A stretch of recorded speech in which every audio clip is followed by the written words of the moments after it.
কেন্দ্র সরকার সংখ্যার জোর দেখিয়ে মুসলিম সম্প্রদায়ের পূর্বপুরুষের উৎসর্গীকৃত সম্পত্তি তথা ওয়াকাফ সম্পত্তিকে কেড়ে নেওয়ার অপচেষ্টা চালিয়েছে। যখন পার্লামেন্টের উভয় কক্ষে পাশ হয়েছিল এই বিল আইনে পরিণত করার জন্য, তারপরে পরেই সারা রাজ্য জুড়ে সারা দেশ জুড়ে প্রতিবাদ সংঘটিত হয়েছে এবং এইটা সুপ্রিম কোর্টেও চ্যালেঞ্জ হয়েছে। বেশ কিছুদিন ধরে সুপ্রিম কোর্টে মামলা চলে, একাধিক পক্ষের শুনানি হওয়ার পরে আজকে চিফ জাস্টিসের বেঞ্চ একটা অন্তর্বর্তী রায় দিয়েছে।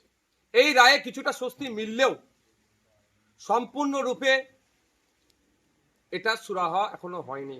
আমি আশা করব চূড়ান্ত রায় যখন আসবে, ওয়াকাফ সংশোধনী আইন যেগুলো সংখ্যালঘু সম্প্রদায়ের মানুষের বিপক্ষে যায়নি, শুধু সংবিধানের একাধিক আর্টিকেলে আঘাত দিয়েছে, সেটা আশা করব চূড়ান্ত রায়ে সেটা পাবো আমরা। এই ইনসাফের লড়াই চলবে, আইনি লড়াই চলবে।